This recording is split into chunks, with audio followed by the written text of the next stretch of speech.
Uthando lungaphakathi ngeke ulususe emzweni. Umuntu umthande sengathi uguma ngensila yakhe ekuseni uzibuze nawe kanti mehlangu ubonile.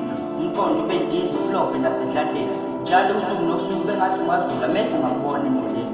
Menibonana bengathi ngahlezi umbuke ebusweni musulala uvala amehlo umthande ngisho maphupheni. Ngakusasa masumbona umsabe engathi apha inkinga esibhakeleni makufunda ukubekathi ulalele kanti ifunda yikho emqondweni. Uthando lungaphakathi ngeke ulususe emzweni. Mehleka kube ngathi wena umjabulisayo umfisele okuhle kodwa unembeza ukuthi ngiyamsaba kusalayo. Mekhala ukhuthele wena umduduzayo yonke into enhle ayithandayo kube ngathi wena uyenzayo. Umuntu uma umthanda nawe uyazi uyena omlawulayo. Uma umbona inhliziyo imane igcwale uthando. Ngiyazonda uthando ngoba uthando lungaphakathi ngeke ulususe emzweni. Usiphila poet.